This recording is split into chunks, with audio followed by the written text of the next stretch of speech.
Good morning, students. Welcome to Gayatri Convent School, Baran. Myself, Pooja Solanki, as your Hindi teacher, and I will teach you Hindi. So, student, जैसा कि आपको पता है कि हम last video में chapter number 5 finish कर चुके थे। अब हम चैप्टर नंबर 6 स्टार्ट करेंगे, जो कि है समाज सेवा।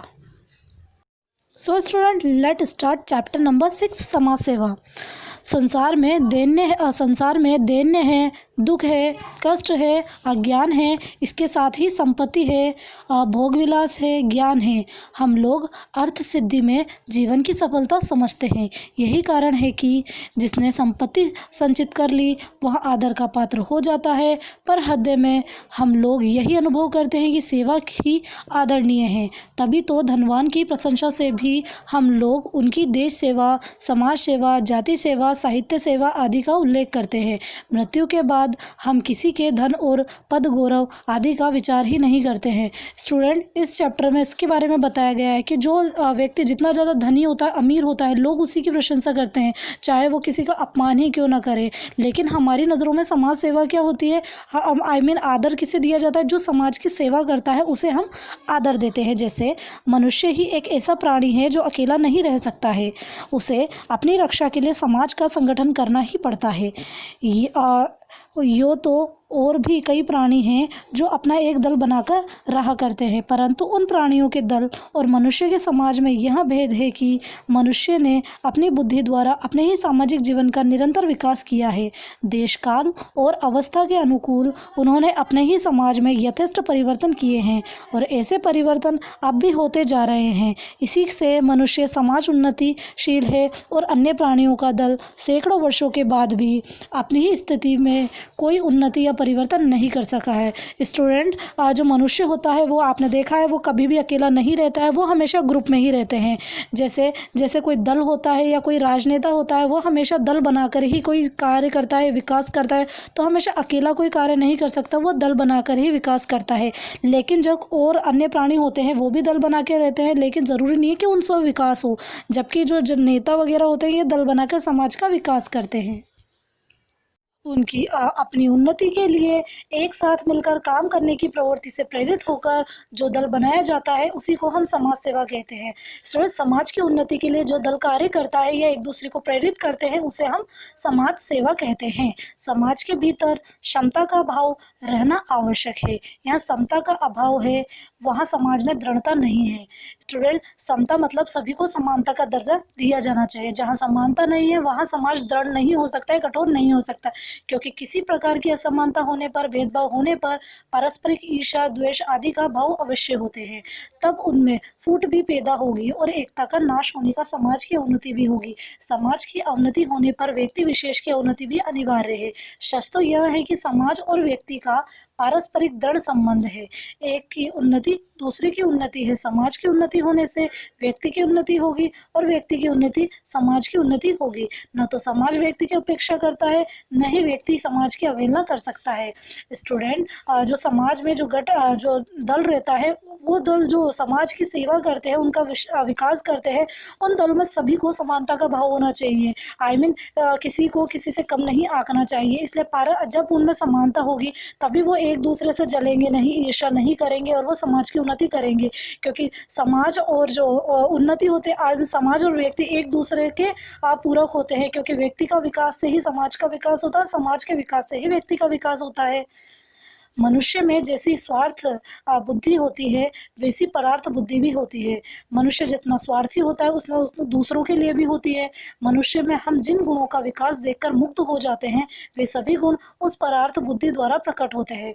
दया, प्रेम, स्नेह, सहानुभूति, त्याग, सेवा आदि भाव एकमात्र परार्थ चिंता के कारण हमारे हृदयों में उत्पन्न होते हैं। हमें अपने स्वार्थ साधन से जो सुख और संतोष मिलता है वही आनंद हमें परार्थ चिंतन और परोपकार से मिलता है। इस परार्थ चिंतन से मनुष्य का कल्याण है। इसीलिए यदि कहा जाए कि परार्थ चिंतन में उच्च कोटि की स्वार्थ चिंता भी है तो यह स्वार्थ सर्वदा उचित ही है। हमें अपने कल्याण के लिए, अपनी उन्नति के लिए, अपने सुख के लिए और दूसरों के लिए सुख कर कार्य करने पड़ते हैं। ऐसे ही कामों को हम सेवा कहते हैं। सेवा का अर्थ दूसरों का दुख दूर करना, दूसरों को सुख पहुंचाना होता है। स्टूडेंट, जिसमें सुख की बात की गई है, इसमें जो व्यक्ति होता है इसमें स्वार्थ खुद के लिए तो सोचता है और दूसरों के लिए भी सोचता है। और इस जो अगर वो खुद के लिए सोचता है और दूसरों के लिए समाज के लिए भी सोचता है, तभी इस सेवा को हम समाज सेवा कह सकते हैं। और समाज 2-4 व्यक्तियों का समूह नहीं है, किंतु व्यक्ति उनमें अंग अवश्य हैं। किसी भी व्यक्ति की सेवा करना समाज की सेवा करना है। यदि हम किसी कुपथगामी व्यक्ति की किसी प्रकार सुपथ पर ला सके तो उससे हमने समाज की सेवा अवश्य की है। स्टूडेंट, जो सेवा होता है ज़रूरी नहीं है कि वो 2-4 व्यक्ति ही करे। एक अकेला व्यक्ति भी समाज सेवा कर सकता है। जैसे इस पिक्चर में बताया गया है, अगर किसी गलत इंसान को हम सही राह पे ला देते हैं तो भी हम समाज की सेवा ही कर रहे हैं। और यदि हम किसी एक अज्ञान दूर कर सके तो हम किसी अंश तक समाज की सेवा कर चुके हैं। परंतु यथार्थ समाज सेवा वह है जो किसी व्यक्ति विशेष को सुख पहुंचाने की दृष्टि से नहीं, परंतु अधिकांश लोगों की अधिकतम सुख पहुंचाने के लिए किया जाता है। समाज सेवा का मतलब होता है स्टूडेंट, सिर्फ एक व्यक्ति को ही सुख पहुंचाना नहीं होता है। अगर व्यक्ति किसी चीज़ की समाज सेवा कर रहा है तो उसमें सभी को सुख मिलना चाहिए, ना कि सिर्फ अकेले को। वो एक समाज सेवा कहलाता है। समाज में एक और जीवन की स्थिरता है तो दूसरी ओर परिवर्तनशीलता है। समाज जब तक दृढ़तापूर्वक किसी नियम का पालन नहीं करेगा तब तक वह उन्नति नहीं करेगा। इसलिए अधिकतर लोगों का विचार करके ही समाज एक मर्यादा बना दी जाती है। स्टूडेंट, जहाँ समाज में स्थिरता पाई जाती है वहीं समय समय पर परिवर्तन भी आवश्यक है, क्योंकि परिवर्तन होगा तभी विकास होगा। सभी व्यक्तियों को उस मर्यादा का पालन करना पड़ता है, चाहे किसी व्यक्ति को कष्ट ही क्यों न हो, तो भी वह समाज की मर्यादा का उल्लंघन नहीं करेगा। यदि वह ऐसा करेगा तो समाज द्वारा निंदनीय होगा।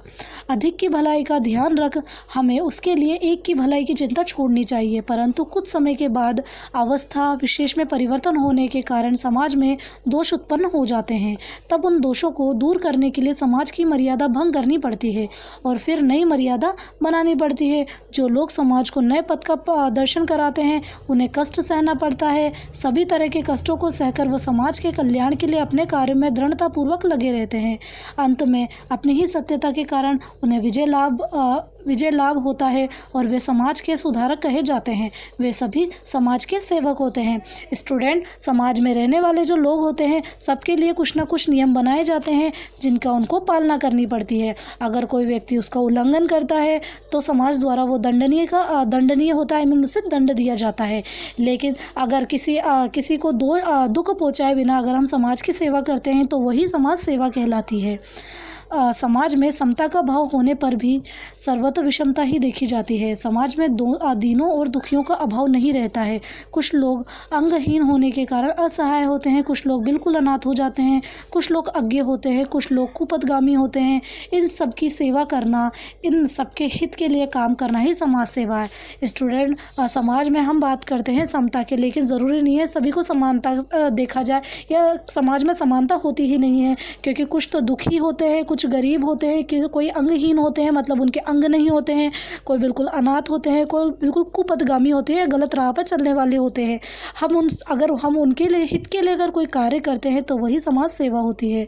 इस देश के समाज में आजकल अछूतोद्धार की ही चेष्टा की जा रही है, वह समाज सेवा ही है। उसी प्रकार विधवाओं की दुरावस्था दूर करने के लिए या कुष्ठ आदि रोगग्रस्त लोगों की यातना दूर करने के लिए चेष्टा की जा रही है। ये सभी समाज की सेवाएं हैं। देश के सभी समर्थ नवयुवकों का यह कर्तव्य है कि वे ऐसी ही सेवाओं में भाग लें। इससे समाज की उन्नति होगी और साथ ही साथ अन्य लोगों में उच्च गुणों का विकास होगा। इसलिए समाजशास्त्र में कहा गया है कि पर सेवा से बढ़कर कोई सेवा नहीं है। स्टूडेंट, जो लोग हैं, युवा पीढ़ी है, उनको बढ़कर समाज सेवा के लिए आगे आना चाहिए और उसके लिए कार्य करने चाहिए और यही उनका कर्तव्य है, क्योंकि दूसरों की सेवा ही सबसे बड़ी सेवा होती है। सो स्टूडेंट, ये आपका चैप्टर फिनिश होता है। नेक्स्ट वीडियो में हम इसके क्वेश्चन आंसर्स कंप्लीट कराएंगे। तब तक thank you and best of luck.